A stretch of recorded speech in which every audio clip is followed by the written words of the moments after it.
نحمد ونصلی علی رسول الکریم اما بعد اعوذ باللہ من الشیطان الرجیم بسم اللہ الرحمن الرحیم انا انزلنا التوراة فیہا ھدی ونور یحکم بہا النبیون الذین اسلموا للذین ھادوا والربانیون والاحبار بما استحفظوا من کتاب اللہ وکانوا علیہ شہداء فلا تخشوا الناس واخشونی ولا تشتروا بآیاتی ثمنا قلیلا ومن لم یحکم بما انزل اللہ فاولئک هم الکافرون وکتبنا علیہم فیہا ان النفس بالنفس والعین بالعین والانف بالانف والاذن بالاذن والسن بالسن والجروح قصاص فمن تصدق به فهو كفارة له ومن لم يحكم بما أنزل الله فأولئك هم الظالمون وقفينا على آثارهم بعيسى ابن مريم مصدقا لما بين يديه من التوراة وآتيناه الإنجيل فيه هدى ونور ومصدقا لما بين يديه من التوراة وهدى وموعظة للمتقين وَلْيَحْكُمْ أَهْلُ الْإِنْجِيلِ بِمَا أَنزَلَ اللَّهُ فِيهِ وَمَنْ لَمْ يَحْكُمْ بِمَا أَنزَلَ اللَّهُ فَأُولَئِكَ هُمُ الْفَاسِقُونَ۔ ابھی آپ نے سورہ مائدہ کی آیت 44 سے 47 کی تلاوت سماعت فرمائی۔ ان آیتوں کا ترجمہ اور تفسیر اس طرح ہے۔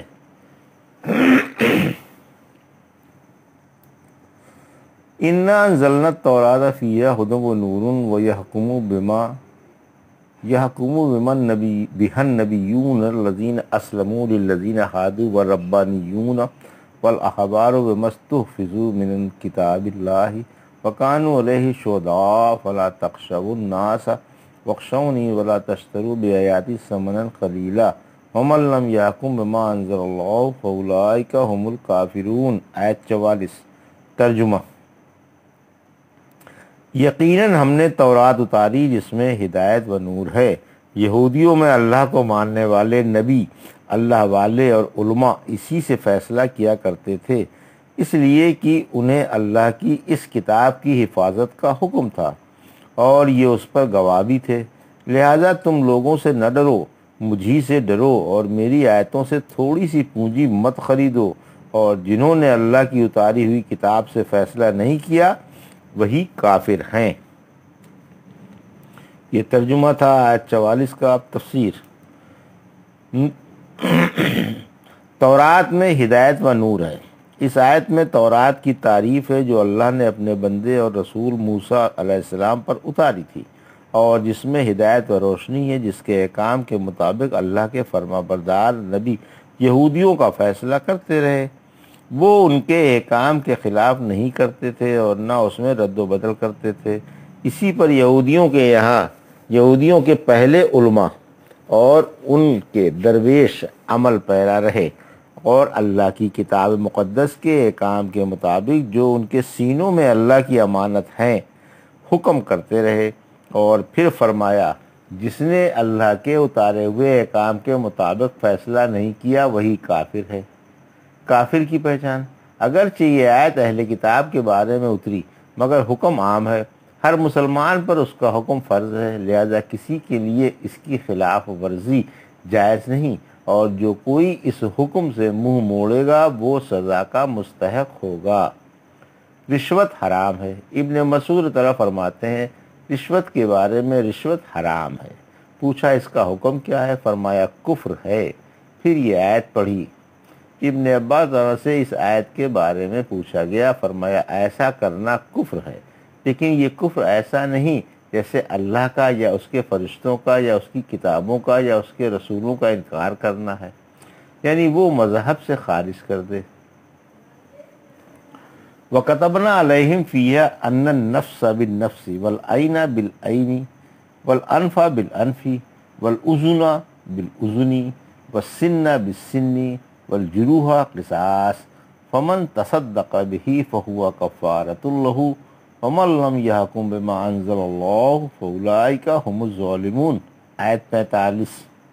ترجمہ: ہم نے ان پر تورات میں یہ بات واجب کی تھی کہ نفس نفس کے بدلے، آنکھ آنکھ کے بدلے، ناک ناک کے بدلے، کان کان کے بدلے، دانت دانت کے بدلے ہے، اور زخموں کا بھی بدلہ ہے، اور جس نے معاف کر دیا تو معافی اس کے لیے کفارہ ہے، اور جس نے اللہ کے اتارے ہوئے احکام کے مطابق فیصلہ نہیں کیا وہی ظالم ہے۔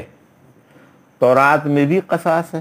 آیت 45 کی تفسیر: اس آیت میں بھی یہودیوں کو ڈانٹا گیا ہے کیونکہ ان کے پاس تورات ہے جس میں صاف اور صریح حکم ہے کہ جان کے بدلے جان ہے، پھر بھی یہ لوگ جان بوجھ کر سرکشی سے خلاف ورزی کر رہے ہیں اور قرضی اور نظری کی دیت میں برابری نہیں رکھتے، اور نظری کی دیت پوری اور قرضی کی دیت آدھی مقرر کر رکھی ہے۔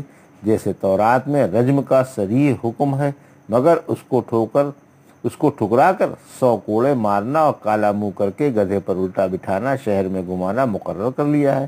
اسی لیے اوپر انہیں کافر کہا گیا ہے کیونکہ وہاں دید دانستہ اللہ کے حکم کو ٹھکرایا، اور یہاں ظالم کہا گیا ہے کیونکہ جس حکم میں اللہ نے برابری رکھی تھی اس کی مخالفت کی اور کمزوروں کی کمزوری سے فائدہ اٹھا کر ظلم و طغیانی پر کمر باندھی۔ سابق شریعتوں کا حکم مسلمانوں کے لیے بھی ہے۔ اگر سابق شریعتیں بطور بیان کرنے کے نقل کی جائیں تو ان کا حکم ہمارے لیے بھی ہے جب تک کہ نسخ کا ثبوت نہ ہو۔ عورت کے قصاص میں مرد قتل کیا جائے گا، قصاص میں عورت کے بدلے مرد کو آیت کے عموم کی وجہ سے قتل کیا جائے گا۔ رسول اللہ صلی اللہ علیہ وسلم نے جو خط عمر بن حزم کو لکھا تھا اس میں بھی یہ کہ مرد کو عورت کے بدلے قتل کیا جائے گا۔ علی رضی اللہ عنہ فرماتے ہیں رسول اللہ صلی اللہ علیہ وسلم نے فرمایا کہ مسلمان کافر کے بدلے قتل نہیں کیا جائے گا۔ زخموں کا قصاص، پھر فرمایا کہ زخموں کا بھی قصاص ہے۔ ابن عباس فرماتے ہیں جان جان کے بدلے قتل کی جائے گی، آنکھ آنکھ کے بدلے پھوڑی جائے گی، ناک ناک کے بدلے کاٹی جائے گی، دانت دانت کے بدلے اکھاڑا جائے گا، اور زخموں کا زخموں سے قصاص لیا جائے گا۔ اس میں مسلمانوں کے آزاد خواہ مرد ہوں یا عورتیں برابر ہیں، جبکہ جان بوجھ کر ایسا کیا گیا ہو، اور غلاموں کے مرد و عورت آپس میں برابر ہیں، جبکہ جان بوجھ کر ایسا کیا گیا ہو۔ زخموں کا قصاص زخم ٹھیک ہونے کے بعد لیا جائے گا، زخموں کا قصاص لینا جائز نہیں جب تک کہ زخم اچھے نہ ہو جائیں۔ اگر زخم اچھا ہونے سے پہلے قصاص لے لیا گیا اور زخم زیادہ ہو گیا تو اب قصاص ساقط ہو چکا، کیونکہ مسند احمد میں ہے کہ ایک شخص نے ایک شخص کے گھٹنے میں سینگ مار کر زخمی کر دیا۔ زخمی نے رسول اللہ صلی اللہ علیہ وسلم کے پاس آ کر بدلہ چاہا، فرمایا ابھی ٹھہرو، جب اچھے ہو جاؤ گے تب قصاص لینا، لیکن وہ پھر آیا۔ آخرکار آپ نے قصاص کا فیصلہ فرما دیا۔ پھر جب اچھا ہو گیا تو کہنے لگا یا رسول اللہ میں اس زخم سے لنگڑا ہو گیا۔ فرمایا میں نے تجھے پہلے ہی قصاص سے روکا تھا مگر تو نے میرا کہنا نہیں مانا، آخر حق تعالیٰ نے تجھے اپنی رحمت سے دور کر دیا اور تیرا لنگڑاپن باطل کر دیا۔ پھر آپ نے منع فرما دیا کہ اچھا ہونے سے پہلے کسی زخم کا قصاص نہ لیا جائے۔ اگر ظالم قصاص میں مر جائے تو اس کا خون باطل ہے، اگر مظلوم ظالم سے قصاص لے اور ظالم قصاص میں مر جائے تو مظلوم پر کچھ نہیں۔ معافی گناہوں کا کفارہ ہے، پھر فرمایا معافی معاف کرنے والے کے لیے کفارہ ہے۔ ابن عباس عنہ فرماتے ہیں یعنی جس نے معاف کر دیا اور صدقہ کر دیا تو اس معافی سے زخمی کرنے والے کے گناہوں کا کفارہ ہو جائے گا اور زخمی کو ثواب ملے گا۔ جابر بن عبداللہ فرماتے ہیں مجروح کے گناہوں کا کفارہ ہوگا۔ ابن عمر رضی اللہ عنہ فرماتے ہیں بقدر صدقے کے مجروح کے گناہوں کا کفارہ ہوگا۔